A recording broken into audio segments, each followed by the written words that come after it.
We bring the boom. That's what we do. We're here live. I don't know. I was trying to think of a way to do that.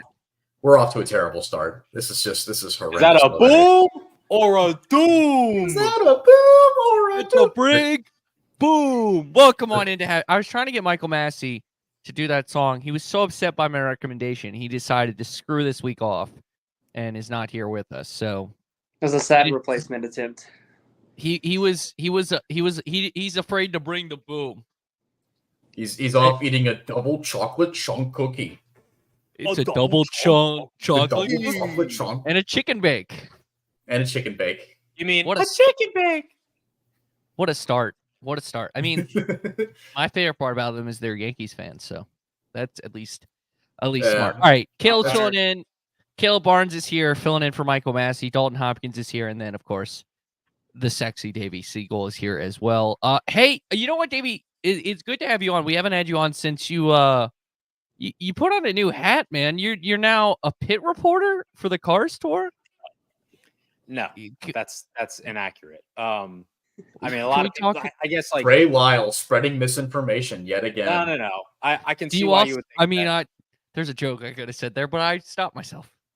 No, I mean, I went to Tri-County Speedway because I was already kind of in the vicinity for the Charlotte Roval weekend, and I helped out my friends at the Cars Tour and Flow Racing, and I was able to do a brief little hit with Mr. Greg Biffle, who's doing some awesome relief work in Western North Carolina, Georgia, Tennessee, Florida, the whole nine. It was very fun. Don't know if I'll do it again. I'd love to, hope to, but I don't know if you can like add that to my resume. I would say it was a fun experience. It was a one-off. Hope to do more.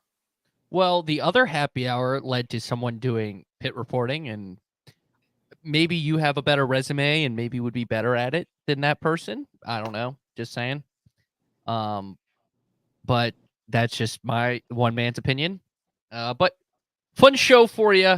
I'm shocked Michael Massey's not here. He bailed on this because he's quote unquote too busy because he's got some fun stuff planned this week. He's heading to West Virginia. I don't even know what for. Is there a race this weekend there? He's gonna join the band. He's gonna join a West Virginian band and play some mountain music. Puke Combs maybe going on tour in West Virginia. He's gonna play the washboard. The country roads are gonna take him home. Well, he knows country roads is truly not about West Virginia, but about that's also true. Southwest Virginia. If you got a map and just know where the Shenandoah River is. That's true. Yeah, it wasn't about West Virginia. It was about the state of Virginia. Yes. Right. The more you know. And it was written by John Denver, who's never been to the state of West Virginia. Colorado. Yeah. So yeah, exactly. Those stupid mountaineers can sing that's, their song not about them. So how about that? All right. That's my tech fan coming out in me. All right. Tech graduate coming out in me. Let's do this. All right. So sit back, relax, crack open that cold one, unless you're driving course or if you're of age, like I thought Caleb was for the longest time. And Davey Segal, oops, I did it again. Logano's luck hits on even again. He did it again. The man's unstoppable in even years. And I know that he kind of downplays the even year thing. A lot of people just say that it's luck and it's circumstantial, whatever. I'm a numerology guy. I am a superstitious guy. I'm a little bit more than just stitious. I am superstitious. And the fact that this keeps on happening in even years, I don't think is ironic. I think it's just evident that the 22 team and Joey Logano, they go in cycles, right? They figure something out. They hit on it at the right time. They have the most success that you could possibly have, and that's winning a championship. Then they may falter the next year and they figure out their mistakes and they work on it and they get better.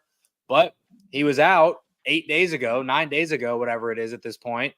And now he's in the championship 4 again, every single even year. And he wins another round of 8 opener. Guys, I want to say that I was in disbelief, but I wasn't because I didn't predict it, but I totally kind of saw it coming, especially when Bowman was DQ'd. And I was like, the universe has a funny way of making things happen. And I, for one, Dalton, was not really surprised with how this went down. How about you? Were you surprised that Joey won the race in the way that he did? I was surprised maybe in the fashion that it happened, but the result not necessarily shocking to me. I wasn't necessarily surprised in the result. I think I was more surprised in the fact that it was happening in the first place. Fuel mileage races are a bit of a thing of the past when it comes to NASCAR. And you know what? God bless Paul Wolf for giving it his best shot. Big ball Paul. Big ball Paul, as we call him now. And since we're doing the office jokes, you missed 100% of the shots that you don't take. Wayne Gretzky, Michael Scott. So amen to that. Good for Paul Wolf going and taking that shot, and he cashed out. He hit the jackpot. He hit the jackpot in Las Vegas. So they deserve, that wasn't a fluke. That was them just outsmarting the rest of the field. And keep in mind, Joey Logano was not the top car going on that strategy. Daniel Suarez was, and he still got around him. So he was balancing speed and fuel conservation while doing that. That takes skill, and it takes skill to win these races. And that's how he gets himself into these positions in the Final Four in these even numbered years. I asked him earlier in the week, I asked him on Saturday, I said, are you at least a little bit superstitious that, that the fact that this is happening, that especially after what happened last week with Bowman's penalty? And he said he's not all that superstitious. He says he doesn't believe in that stuff, but it certainly is very interesting. I'd like to ask him again because, man, he's proven it correct. He's proven it correct every 2 years. Go ahead, Caleb. The crazy thing is just the stat about the laps that he's led. I mean, he hasn't led more than 10 laps in any of these wins this year. And I was trying to pull a racing reference. My computer isn't loading, but I was looking earlier today trying to do my research and read up on the stats. And he just like the super speedways and the short tracks, which to be fair is like half the schedule these days. But those are really the only tracks that he's had consistent speed and consistently finished inside the top 10. The rest of the places, he's kind of been all over the map. And it's just crazy that they've like found success at the right time, because compared to some of the other past years, the other even year Logano, I guess, like those years, he's still running up front. He's still like leading races and he's a contender weekly, but this year doesn't really feel that way. The only race that comes to mind that I think of him as a contender was when he got crashed out at Richmond, and these and really the super speedways as well. I guess he's always good there, but it's such a crazy thing. I do wish Michael Massey was on this week because he's such a believer in that thing. I don't know that I'm like, I don't know that it is like necessarily strategy or Logano wakes up on an even year and is like, all right, fine, I'm going to go after it this year. I do think there has to be a little bit of luck involved in it. Like looking at the way things went after last week with Bowman, and then you mentioned Davey, everybody's like, well, he's good at Las Vegas. He very well could win. And I mean, looking at Phoenix again, his best, like his consistently best track that he's been at this year are shorter, flat tracks. Like Gateway, like Martinsville, like Richmond. And so, I mean, a lot of people I've already heard some people kind of talking about, well, he's not going to be the fastest. He's not going to be the favorite at Phoenix. Well, he's gotten this far already. Don't sleep on him. So it's crazy that we're still sleeping on Joey Logano, even though he's already made it this far. We've seen this same story. We've seen the same movie with Penske the last 2 years, and we might as well be in for a trilogy here to start the next gen era. I am very much now in the middle of this conversation because it is cool, yet is it something I truly want to happen?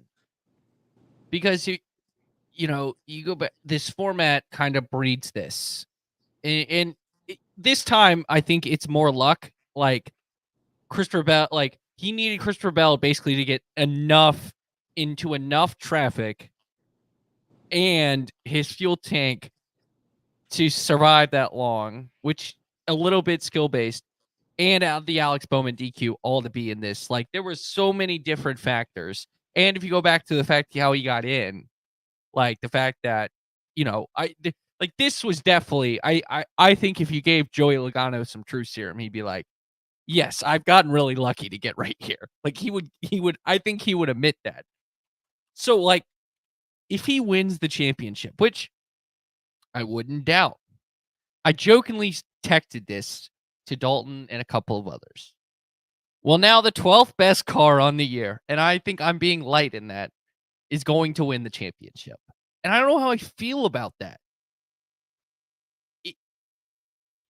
It's a very like, this is cool. Like, it's gotten to the point where I'm like, all right, like when the Giants won, was it every other year, 2 of 4, and then they won it was 2 of 4.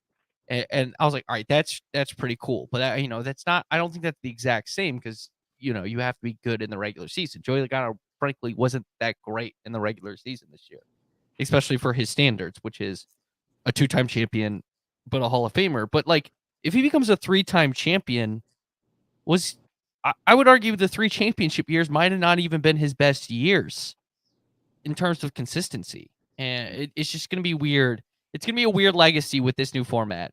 And, someone brought up the point that Penske might just have figured this out perfectly and is now going to do it again. Maybe they get Ryan Blaney in there. I still think if the 20 gets in, which we'll talk about Christopher Bell in a second, if he gets to Phoenix, he's the favorite based off of the speed they've had. But it's just it's very, I don't even know what confounding, using big words today, because I want to give Joey Logano a lot of credit. I want to give Paul Wolf a lot of credit. Like, I think there are in this next gen car where everything is very equal, having an elite crew chief can make all the difference. And I think Paul Wolf has now proven that once again, that he is one of the best crew chiefs on the box. The fact that, this is a guy who went toe to toe with Chad Canals when he had Brad Keselowski and won a championship. Like, it's a guy who, is about on verge of winning his it would be his third championship, because I think Joey he's now the active leader in terms of Cup Series crew chiefs and wins. He passed Rodney Childers on Sunday. So I just think, man, it's a good, like, it's awesome to see, but if he wins the championship, I'm gonna feel really weird about it, because it's like, yeah, but, and I hate saying that for a guy who could be a 3-time champion in 3 weeks or 2, whatever. You could say that about any champion. Any True. champion that is ever, maybe now in this format more so than in the past, but for everyone that's saying this is luck, let me tell you something. Luck. Well, it is luck. It's not. Luck you're right. Is when preparation meets opportunity. They had the opportunity. They had the opportunity to stretch out their fuel mileage at the end of that race, and no one else did it. At least not to the extent that they did. And they did it better than everyone else, and they won. I was going to say, if Joey didn't win, it would have worked out for another guy we're going to talk about in a second. You're absolutely correct, yes. But they are not here because they just fluked themselves into it. Oh, yeah, and let's not forget that there is such a huge double standard happening right now. Everyone complaining that Joey Logano is in, and they're saying, "Oh, well, this just means the championship format is just it's wrong. This is so illegitimate. He's not a real." It's like, let me tell you something. AJ Allmendinger hasn't won a single race before this past weekend, and he's going to race for the championship. And now he's going to race for a championship. And everyone and their mom was saying, "Oh my gosh, what a great story. This is so fantastic. Good for AJ. So happy for him." That's such a double standard. Wasn't it Matt Crafton in the Truck Series never won a race and won the championship? Never won a race and won the championship. And Hemrick Ryan Newman made the championship. Race.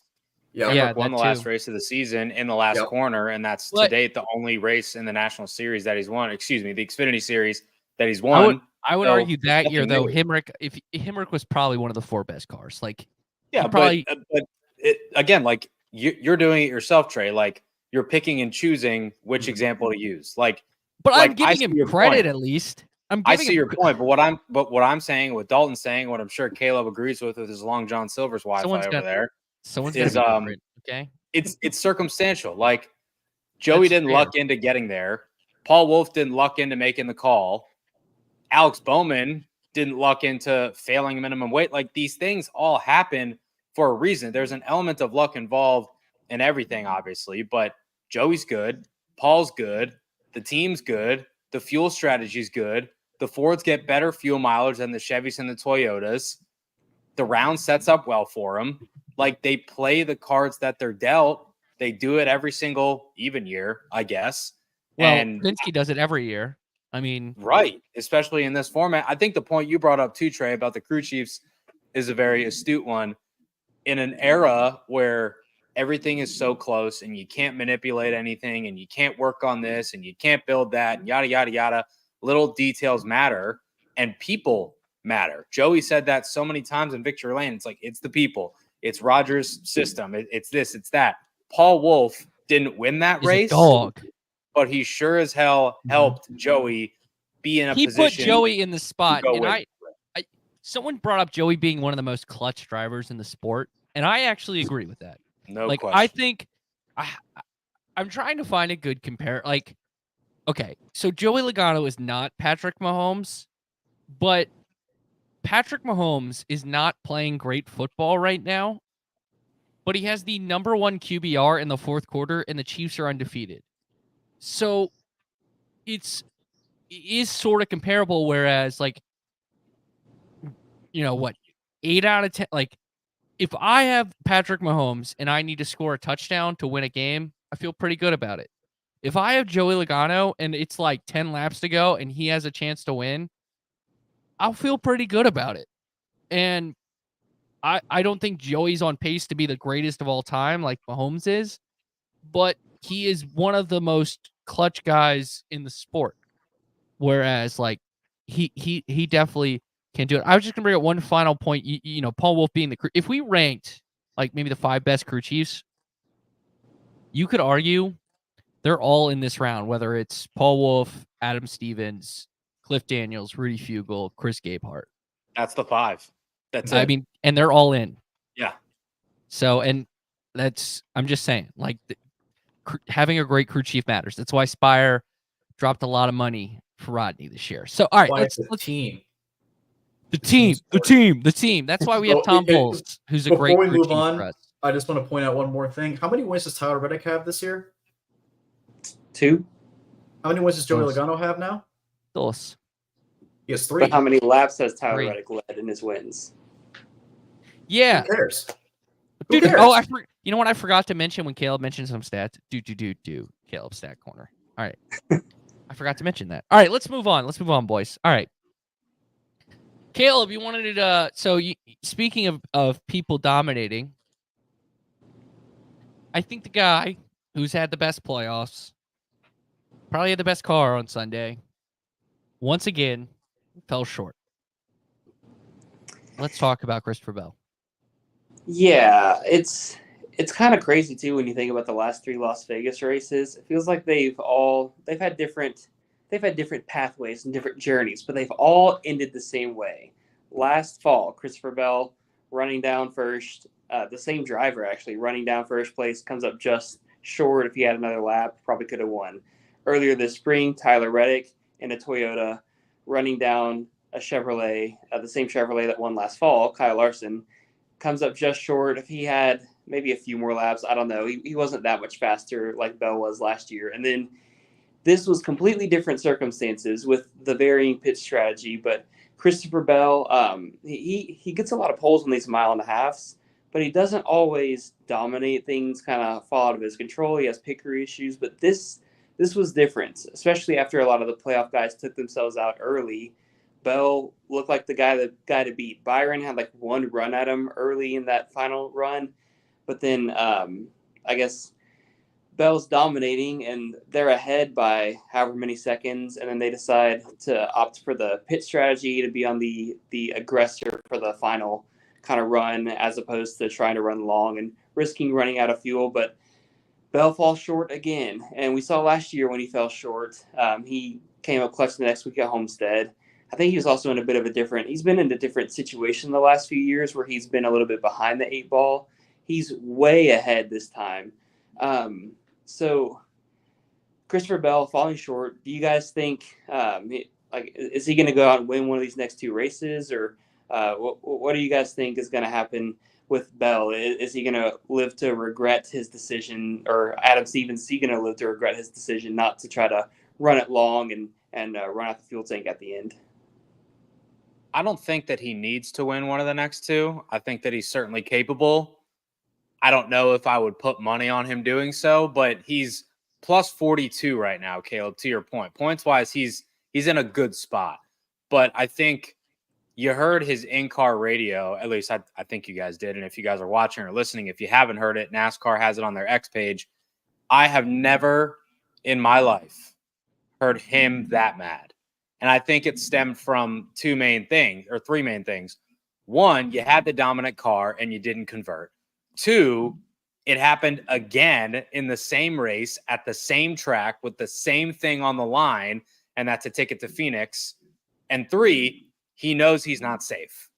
No points lead is safe in the round of 8. It could be in the 16, it could be in the 12, but not in this round. And you heard him tell, I think it was Kim Kuhn of NBC Sports, exactly that after the race. He's like, look, we had a great day, got a lot of stage points, finished second in the race, should have won, but didn't. So being up 42 points is good, but you're never safe in this round. That's what he said. And he's right. And I think that passion kind of came out on the in-car radio, which was really interesting for me to hear because, being in it every week like we are, we know that Christopher Bell is a mild-mannered, cool, calm, collected guy, very competitive, but we haven't really seen or heard the fiery side of him. And I think we got that on the in-car. It just shows what's on the line, what's at stake. I still think that he's going to make the championship 4. He's still my pick to win the championship. He's still my favorite to win the championship. I think the title goes through the 20 team, especially given what they did at New Hampshire, win. What they did at Gateway, should have won if it wasn't for an engine issue. And obviously what they did in Phoenix earlier this year, which is win by almost 5.5 seconds, which to that point was the largest victory in the history of the Gen 7 car. So I think they're in a good spot. You can't be ultra conservative and safe, just given what might happen if somebody below the cut line wins, then that cut line moves a significant amount. But to me, Dalton, being plus 42, going to a track where you won last year, then after that, going to a track where you won 2 years ago, you know what it takes to get the job done. And even though they know they don't have to win, I truly believe he and Adam Stevens are going in with the idea that they are going to try to win the race. Yeah, if you had asked me going into this weekend at Las Vegas, even before he won the pole, Christopher Bell was my pick. He was my pick to win this previous weekend and get himself into the Final Four. I felt that confident after seeing his average finish. I think it was like 6.3 of the entire playoffs, and now it's even better actually because he finished second. But after seeing the average finish and it being so much better than the second best, which was 10, it's very obvious this team has come to win this championship. They're not just here. I feel like it's how they were in the last few years. They were just here and they were like, oh, we're just happy to be here. And then they won a race and they found themselves in the Final Four last year. And they're like, oh my gosh, we got a chance. This year, I feel like they actually feel like they're the main character. They feel like they are going to win this championship and they deserve to. And frankly, I kind of find it hard to disagree. They definitely have the best average finish right now out of everyone in the playoffs. And not to mention, you go into Homestead, a place where Christopher Bell has won it before. And I feel very confident about that. Going to Martinsville, a place where Christopher Bell has won it before. So I feel like even if he doesn't win, it's just like you said, Davey, he's 42 points above the cut line right now. I find it very hard to bet against him. I feel like he's outperforming everyone else. And I talked to him, and NASCAR, this is another thing NASCAR posted with a great edit, by the way. I was going to say, I thought that was you. I reckon that was me. That was me. But I asked him, do you care if the spotlight is on you or not? Or I'm sorry, I asked, do you like the spotlight being on you, or do you like being the quiet guy in the playoffs? And he said, I don't care. And what that tells me is that he's blocked out all these distractions. He's so hyper-focused And to your credit, Davey, just like you just said, I have not seen him like that before. And we heard the passion out of that radio cry when he crossed the line. And he was upset that he didn't get that win, and he still finished second, even though he's way above the cut line right now. It wasn't a good point today, guys. Feel really good about that. Good job, everyone. It was, blank me, blank me, blank. He was upset. That's passion. Passion wins races. Passion wins championships.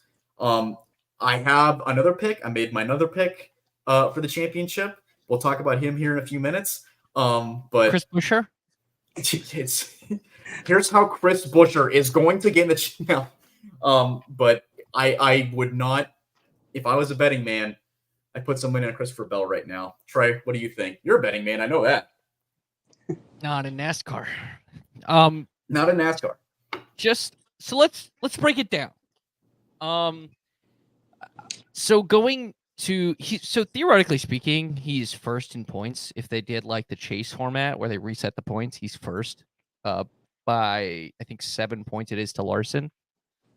He's at 1,000 laps led, which I feel like is always a good parameter on like dominance in the season. Like that's a pretty good mark to hit. I think if I had to rank guys at Homestead, I'd put him either second or third, with the obvious one being Kyle Larson, and then it's between him and Reddick for second and third, and maybe I lean Reddick, but I know it's the Xfinity car, but Reddick did beat him twice straight up in the Final Four at that track for a championship. So it really comes down to, can he outperform William Byron and Denny Hamlin for that last spot? If we go, let's say Larson wins this weekend, like that's the two he's going to compete for the final spot, depending on who wins at Martinsville. And I think that's a yes. I think he's been, if we had to do, which we will do the front stretch awards, which probably in a few weeks after the season wraps up, he's probably a finalist for driver of the year. I think everyone would agree with that at this point.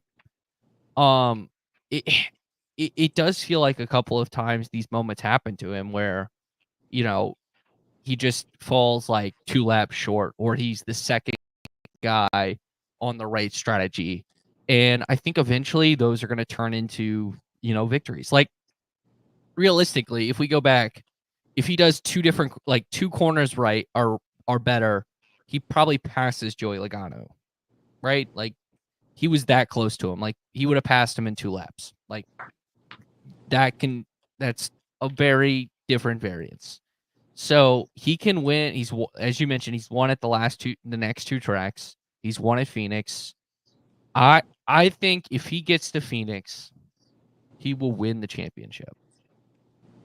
The question is, will he get to Phoenix? And, we thought Denny Hamlin was in a good spot at this point last year, and his car broke at Homestead, and he got out of the championship 4.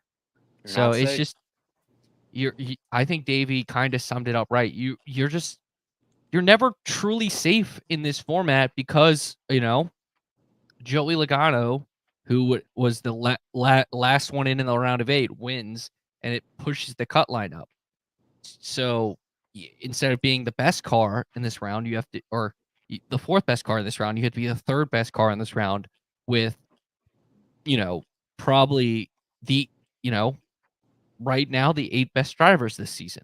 So it's definitely something that's very, very hard, but you got to give him a lot of credit this year. I feel like he's finally, everyone, these last 2 years, he's made the championship for last 2 years, but it never felt like he was still fully meeting his potential. Like he got Kyle Larson level expectations. Like Kyle Larson said, "Oh, this guy is better than me."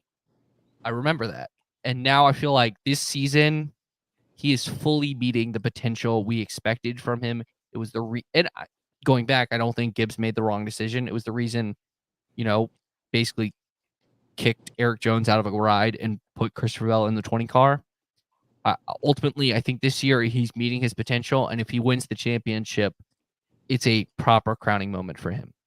The tough thing is, like you mentioned, he has to be the 3rd best car, the 2nd best, whatever. But if 2 more guys, not named Kyle Larson or Christopher Bell, win the next 2 races that are in the playoffs, then it's going to be between Bell and Larson for that last spot. It puts everything on edge. And just the most shocking part, I think, for me of the race was whenever that Ty Gibbs caution came out, Steve Letart's talking about, like, they're right on their pit window. And then I'm thinking, like, oh, well, everybody's going to go for it. Like, they're all going to try to stretch it to the end. And some of the guys started pitting, like some of the non-playoff guys started the pit cycle early. Makes sense because Bowman or Truex, they're going to try to throw some strategy in there.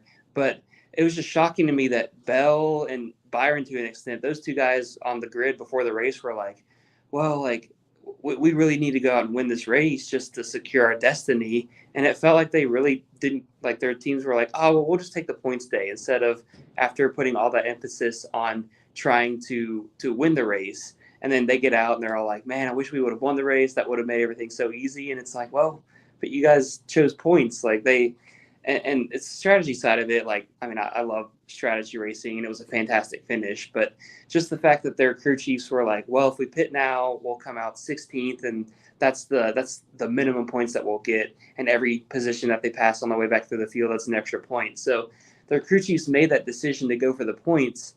But then I feel like they got out and they're still kind of like mad about the decision, and like, we should have won the race, or we could have won the race. And again, I mean, it's easy to Tuesday evening crew chief it, but that just surprised me that those guys had such a massive lead over Suarez and Logano, the first two that like actually tried that strategy. And instead they're like, oh no, we got to fend off the guys who are pitting. We can't. And again, if they would have ran out on the last lap, like, they would have lost even more positions. But that just was super surprising to me that Logano was the only remaining playoff guy in the race that really tried that strategy. Well, actually, there was another playoff. Thank you for this perfect segue you're about to give me, Caleb. Speaking of that, I forgot, since I wasn't on last week, I forgot to give proper credit. Dalton, you did a great job with your segues. I forgot. I was so proud. My goodness. Or is that 2 weeks ago now? Yeah, that was 2 weeks ago. Yeah, I haven't done anything last week. I'm sorry. I was so heartbroken. I'm so sorry. I mean, I feel like I should just quit and let you do this. But show of hands real quick. Everybody ridden or driven a Segway before? You ride a Segway? I've done it. Like, nope. So, point of contention. I hate when people say they drive a motorcycle. You ride a motorcycle. It's like, you don't drive a bike, you ride a bike. But that's not. Well, is the act of riding like the pedaling and the turning, or is it one or the other? Because you don't pedal on a motorcycle. So in that case, you might drive one. Well, you pedal, like, the thing is like pedaling the engine. Theoretically. You ride a motorcycle. Sure, okay. Whatever. We'll go with that. Anyways, I love Segways. They're very fun. Wonderful, especially when they don't get derailed. Yeah, go full Paul Blart Mall Cop on there. Yeah. Good stuff. Great movie. I remember seeing. Sorry to derail the segue there, but anyway, it's segueing okay. back. It's okay. Oh, well, someone else who did that strategy, it turned out it looked like it was going to work for him until Joey Logano passed Daniel Suarez, because I think the points gap was 7, and now it is 27. Mm-hmm. It feels like, oh no, once again, a championship is slipping out of good old Dennis Hamlin's hands because of probably he said it, a disappointing playoffs. Right, Dalton? Not again. Not again. And that is what Denny Hamlin is saying right now. It's not over. It's not over. He's still got 2 more races left. If it was only 1 race, I would be much more concerned. Thankfully, though, he is going to a track where he has been successful in the past, at Homestead, and then going to another track where he's very successful at Martinsville. But yeah, Denny Hamlin was my championship pick at the beginning of the playoffs. I really thought, and I have been holding off for the last, however many years, not picking Denny Hamlin. And then this year, I don't know what it was, but I was like, you know what? I think this is his year. I really do think he's actually going to pull it off this year. And it's not over yet, obviously, but he's 27 points below the cut line, as you mentioned. It's not a must-win situation, right? Obviously, but it's definitely not a very great. It's not a position where he's comfortable. Can't I repeat what certainly you did will last not. week. Wait, what's Can't- that? I was going to say you can't repeat what you did at Las Vegas with No, you can't. No, you cannot. And improper execution. we're going to a track that's very similar to Homestead, or excuse me, very similar to Las Vegas, and that's Homestead. In that it's a 1.5 mile track. So things are going to have to change. Honestly, I don't think. These playoff Denny Hamlin is so much different from what we saw during regular season Denny Hamlin. I wonder if it's, maybe there's a distraction from what's going on outside of the racetrack between his race team 2311 and NASCAR. But I have not really seen that team perform the way that they were performing at the beginning of the year. And it's pretty disappointing because it's making me doubt them a little bit, and it's almost making me regret picking them. I don't know. Davey, what do you think? Yeah, I mean, he even said it himself on Actions Detrimental this week, basically said, I'm surprised we're still in it. Mm-hmm. He's not that upbeat about it. He's not that positive about it. It's just, it's weird because, I don't expect Denny to, paint a false picture of reality or hope because he is honest to a fault. We've seen that on display many, many times, but it just hasn't, for whatever reason, been the 11 team. And I use that, terminology literally that we have seen in the regular season. I mean, the pit crew won him the race at Richmond, essentially. And they have really, spit up on themselves a couple times in these playoffs. Last week at Vegas, obviously, Denny, himself, got into the box a little bit shallow twice, which didn't help. But to Chris Gapehart's point, which he told Denny on the radio, the reason that we didn't get the wheel tight was not because of where you parked on pit road. That's a pit crew issue. And they had some issues earlier. I think it was Kansas, maybe. I forget where, but they have not been themselves, and they have had a really, really good year. One of the best crews on pit road, but these playoffs, it's not been their best moment. I think Denny, you can say the same thing. It obviously kicked off really strangely with we got to get 20 points at Atlanta. And that just made this whole narrative surrounding him and being all in. And that was the same weekend as the lawsuit got filed. And it's just not great juju, not great mojo. And then Trey, you mentioned Chris Gapehart. I mean, we talk to him every Thursday on SiriusXM NASCAR radio. I think he's one of the brightest minds in the garage. I think he's going to have an awesome career on television or radio once he hangs up the crew chief polo, glasses, calculator, whatever. Headphones. Sure. Radio. Yeah, scanner, radio, headphones. Point is, he is one of the best, and I love that man. But I think he will probably tell us this week that he made a wrong call this week. And unfortunately, it comes at a really pivotal time where you need to be getting every point you can. And he was going for track position. It didn't work out. Denny Hamlin was on the same page. They kind of agreed to just kind of go down together because they thought at that time that was the right call. Hindsight being 2020, as it 99.9% of the time is, it wasn't. So the pit crew has been off their game. Denny, it seems like, has been just a little bit off his game.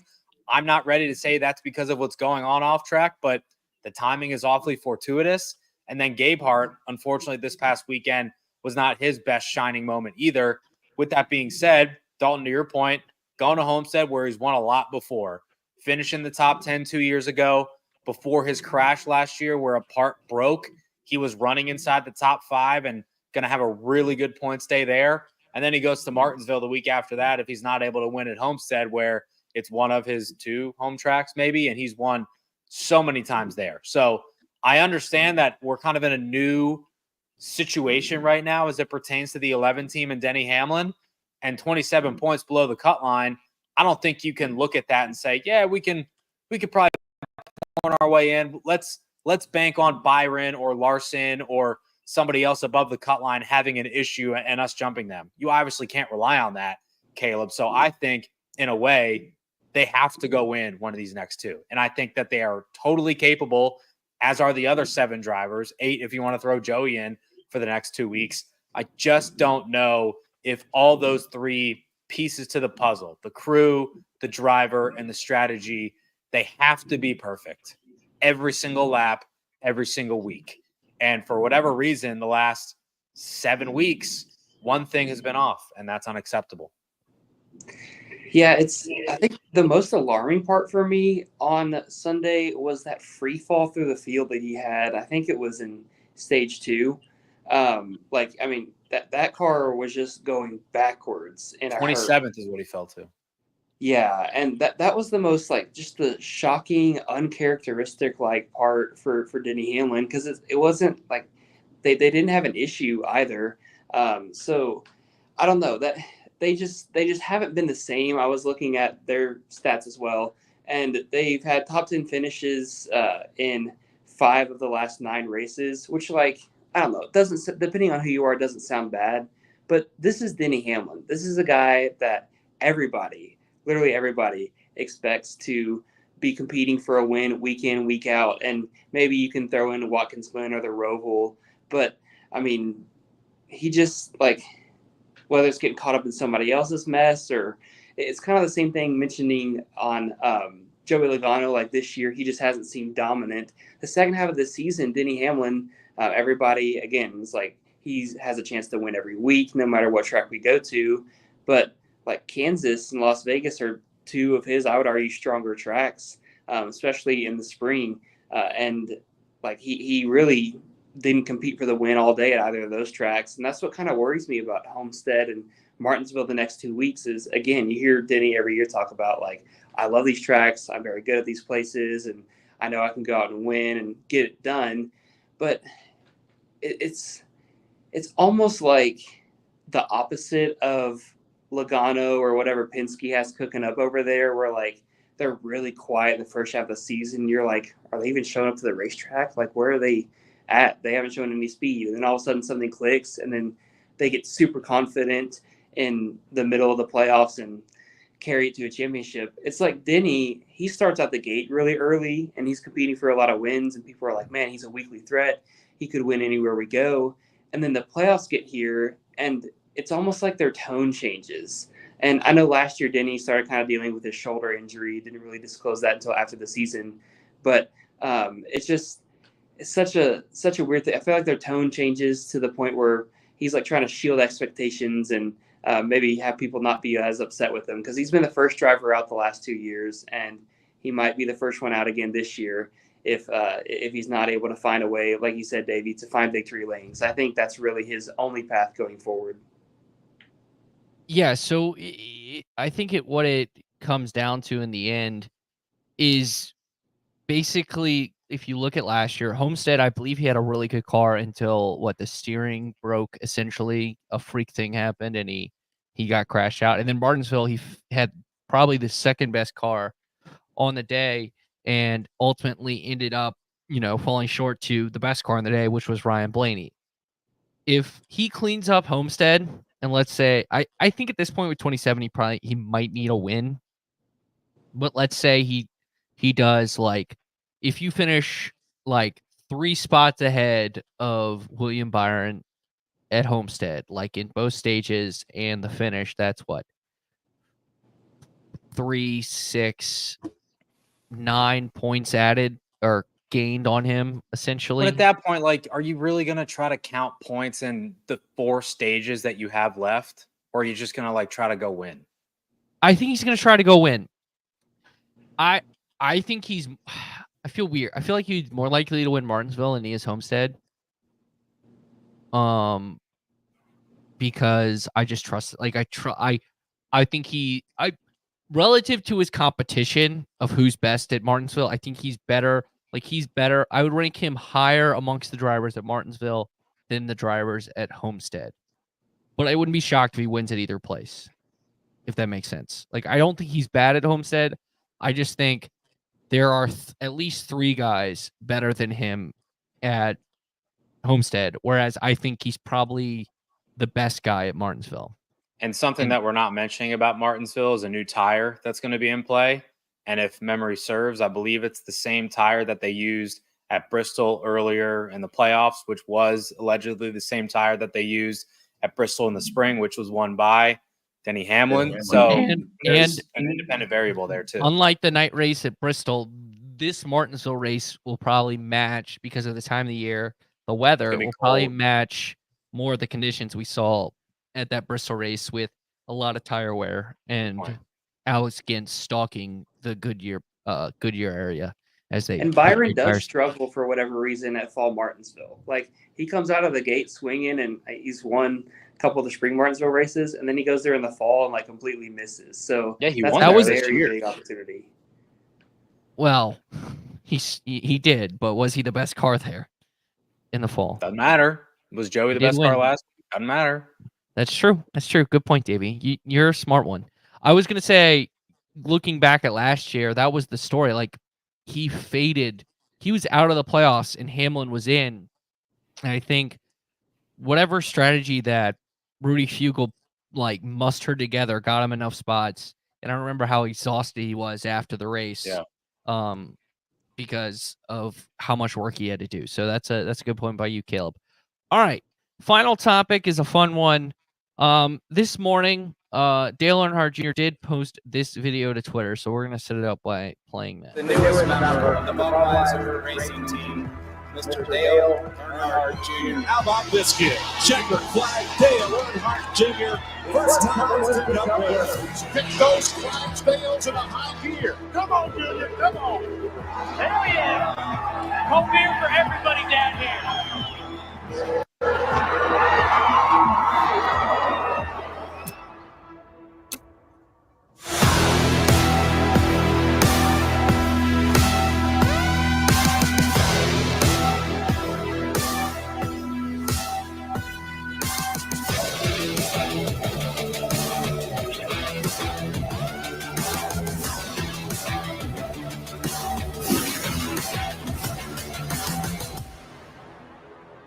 We're going to drink a lot of Budweiser. The newest member. Oh, it's playing again. Okay. Well, this car. So this is the kid's toy. So obviously it doesn't have Budweiser on it. Yeah, like the video game scheme. It's the video game. Dalton's probably got 20 of them back there. Trey, you're 21 now. You can buy the Bud car. I know. I was gifted. Actually, you can see the damage of when I would play with it on the side. Aren't you cool? I have some of my parents' plates. Yes, I am. Mine's bigger. Robin doesn't let me have any die-casts in the house, but I snuck 3 in. Trust someone may or may not have sat on the Junior Shop website and stared at buying the 164th die-cast for the. Did you pre-order? Car. I haven't done it yet because I should be financially smart. Okay. I pre-ordered the 124. Aren't Yep, you? That'll be right back there here pretty soon. Money well spent. Thing looks nice. It says in May of 2025 is when it's supposed to debut. All right. So Great. that leads us to our fun bonus topic to wrap up a happy hour episode. So you can't pick Dale and Bud, which hell yeah, that's bad. Let's talk about that. Yeah. So we all 3 of us, or 4 of us, if I can count, decided to recklessly speculate what this announcement was. And we kind of figured out it was going to be the late model. I did throw out the crazy idea of him doing the Daytona 500 in this scheme next year. Maybe it was an Xfinity ride, but I know for Dalton, who's got plenty of Dale Jr. stuff, as Trey, who also has plenty of Dale Jr. stuff, it has to feel really good. What was everyone's initial, Dalton, what was your initial reaction to this? I put out a tweet earlier. That said, we have never seen more hype for a late model car paint scheme reveal, and we never will again. This moment, this announcement, and I want to put this in perspective here. This announcement was 17 years in the making. Junior fans, Junior Nation, for anyone that had supported him during his racing career, they all longed to see him back in the 8 car. And of course, for certain legal reasons, he couldn't be in it. I don't know if we want to even talk about that, but well, he's got the trademark now. Let's just put it that way. He's got the trademark now. He's got the trademark now. So, and that's what leads him into that 8 card. The moment we realized that trademark wasn't going to get renewed, and Dale Jr. went after it and he purchased it and he got it. I think we realized that we knew this was going to happen.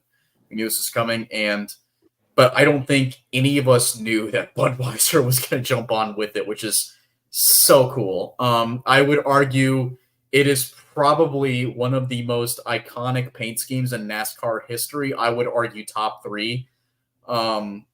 Even, rivaling a lot of other big names in paint schemes. Like they kept it similar for Casey Kane when he went to the 9, right? Yes. Yeah, it was not until Kevin Harvick took over the Bud car where it was different. Right. It was very similar. And to see these two titans of NASCAR come together again after so many years, it's really something special. I know it's on the small stage. I know it's at Florence and select races in 2025, but this has been a long time coming for NASCAR fans, even if you weren't a Dale Jr. fan growing up. Even if you weren't part of Junior Nation, this is still something very, very special. Davey, what do you think? Yeah, I mean, when we're going to get into like what other driver, sponsor, car combinations we want to see, like I have a couple in mind, but this is it. Like that, this is number one, always has been, always will be. I was not a Junior fan growing up, but getting into the media side of things, I became a fan of the person, Dale Jr., because how can you not like Redneck Jesus? Like you have NASCAR Jesus for 2 seconds, and he's the man. So I was giddy when I saw it. It brought back some nostalgia for me, just seeing that car on the track, seeing the highlights of him winning in 2000 and his first Cup win. It just made you feel warm and fuzzy, I mean, like the stylized 8, that's a big deal for obvious reasons. The iconic red and white, like it takes you back. And again, like some of us weren't alive, potentially Caleb, and all of us weren't, smooth, like, looking at the racing world as we are now, but like it does kind of like take me back to the videos that I've just seen of like Dale Sr. getting in the window and like giving him that Dale Sr. like rub on his shoulder, like, I'm proud of you, boy, after he wins his first race. And, when young Dale Jr. with the frosted tips and he's like, how that video ended, we're going to drink a lot of Budweiser tonight. Yeah, they're going to do that again at Florence. And whenever he runs that car in 2025. So I thought the Sundrop car was awesome last year or this year, whenever it was. It looked awesome. This one, though, I think really takes the cake. It's just cool to see kind of a nostalgic moment come to fruition in 2024. So like you could tell Bud still loved Dale Jr. And I like when that Budweiser commercial that they put out, which was honestly maybe the best. Dude. Like in terms of like emotional. Like I cried. I don't think I've ever been gotten so emotional over a beer. I cried watching that. So like to me, the best retirement sports video of all time, like commercial, is Derek Jeter walking through New York and then heading to Yankee Stadium. But that's a close second, and I would argue it could take its place. Like those are like in the top 2, and obviously it's something in which like, and then he ran the Ultra or whatever the paint company is, let him run the car for the 88 at Homestead, his final race, Exalta. That's it. I'm good with brands, as you can clearly tell. Ultra, the beauty company. And there goes Dalton. He's gonna get the Exalta car. There he goes. So it's the one diecast I still want. Yep, that looks good. And that was at Homestead, by the way. It sure was the one that's coming up. Yep. So it's just something in which it's one of the most iconic cars in the sport. And I was a Dale Jr. fan. Like May 15th, 2004, I was at Richmond. It was my birthday. I had a surprise birthday party there. I had the cake and everything. I think it was the first time my parents put a mini Dale Jr. car and a Ryan Newman car on my cake. So I got those. Did they do the whipped cream like the burnout? I was 7. I was 7. I believe so. I was 7 years old. There's a video Still of me act like wearing a Dale Jr. t-shirt. I think with this logo, asleep in my parents' van during the day because they wanted me to nap. And I will never forget celebrating him winning that race. And I don't like. It was weird to me the first time I had to interact with him as a media member. I was like, because I remember, and story time is because, I like the first time I met Dale Jr., my mom pulled me out of class and went to Macy's and Short Pump for a signing. And I still have the Cloney signed. And I feel like I'm a pretty talkative person. Like you all know me. I walk up, I'm standing in line all day. I'm like, oh, I'm going to meet Dale Jr. I walk up to him. And to say I was speechless is like the understatement of the decade. Like I froze. I was like, hello. And then that was it. So seeing this scheme, it brings back all those memories because it's why I'm sitting in this seat talking to our listeners. It's why I love this sport. So I feel like, similar to Dalton, like it's a very emotional feeling seeing that scheme back. And Dale kind of getting to leave the legacy that he wanted with his family, which unfortunately, due to dumb crap after his father's death, kind of got prevented from him. All right. Any final thoughts about the car, Caleb? It's cool. To Davey's point, I guess I was alive. I was born in 2000, but my first year watching NASCAR was 2007. So that was like the last year. So I really, as a kid, remember Dale Jr. in the 88. So, but it's still cool to see. And it would be really cool if they're able to work something out and get it onto one of his Xfinity cars. But I mean, at least it's better than like when they used to tease all these announcements and it would be like an NFT. And I was like, please don't be like a Bud 8 NFT. So that was a hell of an era. All right. So that brings us to our final topic. Any sponsor. So I'm going to pick one that we'll see. Hopefully could see on a late model, maybe the same race. But any sponsor reunions you want to see with drivers? I think there's like an obvious one if we want to go with a Cup driver. But Dalton, I'll let you go first. As far as reunions go, I don't think we'll ever see it ever, or at least ever again. But I think there is.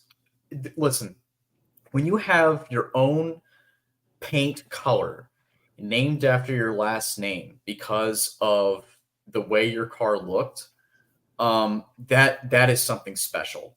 This is not the one I thought you were going to go with. Yeah, no, I had a couple, but I had a couple in case somebody already picked mine, but you got me to go first. So, but you're welcome. Yeah, I think I don't think there's one better than STP and Richard Petty. It's iconic. I mean, it almost is NASCAR. I mean, there's others that I could name, but I know they're already going to get named here in a second. But Richard Petty doesn't really race anymore. You can't really do that reunion because we're not doing a reunion. I just said it's not going to be a reunion. Okay, but his team runs it. That's the topic. Well, okay, it's my topic. All right. So how about that? So Legacy Motor Club running an STP car is basically what you want. Yeah, they did it over. You put Richard Petty in the car. Put Richard Petty in a late model. 88. Hey, Red. What was it? Red Herschel McGriff did it at like 90 years old. Richard Petty can do it. You probably win. Yeah, maybe. Davey, you got one? I got a couple. Harvick was my boy growing up, obviously. Which, by the way, Harvick one too. He brought a championship to the Budweiser colors. I'm just saying, 2014, what a great year. I got a couple. So Carl Edwards has teased that he would be potentially open to a one-off in the Cup Series if and when they bring back high horsepower, which I don't know if that's ever going to happen. So that's never going to happen. This is kind of a fantasy exercise. I would love to see Carl Edwards in either a 2311 car or Project 91 car, whatever, because the 99 is obviously taken. But if you do a Project 91 thing, you could maybe swap the numbers for a race and have him in the 99. And I would love to see either Office Depot or Aflac come back and sponsor Cousin Carl for a race. That would be pretty cool, in my opinion. I also, and it's kind of funny because like we're not even a year removed from it. That for financial reasons will not happen, Marla. Yes, it will not happen, Marla Pitts. We're over a year removed from it. I don't know. I'd like to see Kyle Busch and M&M's get back together. That was the one I thought Dalton was going to pick. Those paint schemes are just so iconic, right? Like you had the peanut butter scheme, you had the crispy scheme in 2015, you had the yellow one with the base for all those years. And I think another one that I'll end on, and again, this probably won't happen either. It's just given the ever-changing sponsorship landscape. But you guys remember early in his career where FedEx sponsored all 36 races for Denny Hamlin, and he had the FedEx ground car, the FedEx Express car, the FedEx freight car. There was a different one the too. Black FedEx car is way better than it was the Kinko's. white. Kinko's. Yes, Kinko's. I think Kinko's was blue, freight was green, ground was red, like all these different ones. Freight was red, ground was green.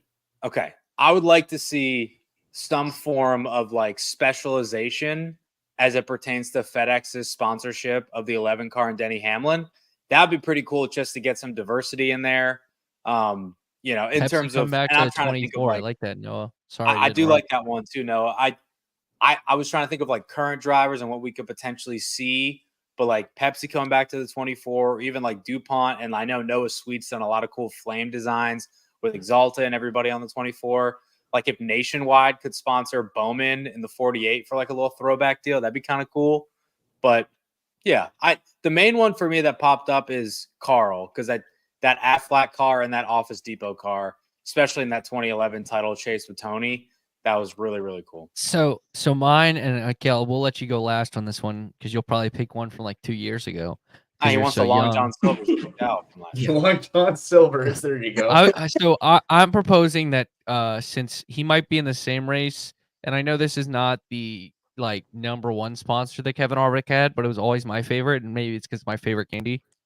I would love a Reese's car. Oh, this was such a cool scheme. Come on, like imagine the Reese's car in the Bud car. I mean, you know, they own the series. Like, do you know how much money that could Harvick make them? also had a really good looking Hershey's bar car. He had a Kisses car in the Xfinity series at one point. He had a lot of good candy cars. Yeah. So I'm proposing like that. I was trying to think of one off the beaten path. Like, well, Allgaier had Reese's earlier this year. Yeah, but I think that was because it was was it Food City sponsored the car, and then it was like Breyer's ice cream. I think, I don't know. It was like Breyer's Reese's. I would love a Reese's car. Tasted good too. As a Reese's connoisseur, I would love a Reese's. Caleb, do you have one?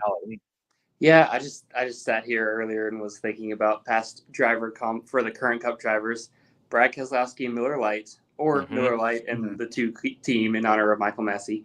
That would be a neat one to see return. And then like the hardware stores, it's crazy not to see Lowe's or a Home Depot sponsored car. Like Lowe's came back to the 48, or Home Depot there with Joey Logano for a little bit. Imagine instead of the yellow 22 and orange 22, that would be kind of weird, but kind of cool. Or the other one that I've seen some people talk about, and this wasn't like one specific driver, but it was a lot of Gibbs guys in the Xfinity series, GameStop. That would be really cool to see them like return, and because it was awesome how they like promoted like different games each week, and the schemes kind of fluctuated based on that. So those are mine, maybe a little bit more modern than some of the other ones, but hey, there's some throwbacks in there. You guys picked all the recent ones. What about this? I got it. I got another one. So what if Brad Keselowski, since he's now, older, could honor Mark Martin, which honestly, this was probably the greatest sponsorship pairing of all time. In the 6. Because of Mark Martin's age, and bring back the Viagra car. I'm just saying. I'm just saying. We already got Valvoline on cars. We don't need that. Mark has talked about how not just only at that time was that the most expensive sponsorship, but they also did a lot of good things for like men at the racetrack, like checking for testicular cancer and stuff like that. Exactly. I mean, you could make it into a whole thing. I mean, come on. Everyone's got to get up for it, so it'd be great. Let's wait for that. That was pretty good, actually. Thank you. All right. So update the draft real quick. Massey has extended his lead 44-28 to my 43-62. Unfortunately, Tom is in third at 40-94. And you know what? I've decided, Dalton, you don't even have to be associated with this team anymore. Brian is almost 1,000 points behind the leader at 38-57. So Massey's the first one of the championship 4 with Logano. I know. Dang it. So, gentlemen, Caleb, Dalton, who's right in thinking this week? I think I am. All right. Dalton, are you going to the racetrack this weekend? Nope. Okay. Davey, anything you want to plug on Sirius? No, things are just pretty serious around these parts. Good one. Loose ends going great. Victory Lane podcast going well. Can catch some of it on Racing America actually right now. So that's cool. On the the TV, on that Roku. That's right. On the TV. And I'll be at the last 3 races of the year, Homestead, Martinsville, and Phoenix. So if you guys are headed down there, hope to see you down there or out there or up there, depending on where you are. Also over there. So yeah, I'll buy a hot dog, Trey. How about that? We'll gobble down some glizzies. Yummy. Sounds like a plan. All right. That will do it for this episode of Happy Hour. Massey will be back next week. We're working on our guest. Davey will not be back till, what did I say? Oh, our award show, I think. That's what I said. Whenever you tell me to be on. I know he'll be at, we said at least the award show. I think we might have him one more time at the end. So that will do it. Next week, Halloween episode. I think we may have costumes. Ooh. We may not. Ooh, Time what a to great find out. idea. Oh my goodness. So It's a fantastic idea. I know. Maybe I'll be Viagra. All right. That will do it for this episode of Happy Hour. God. Goodbye, everybody.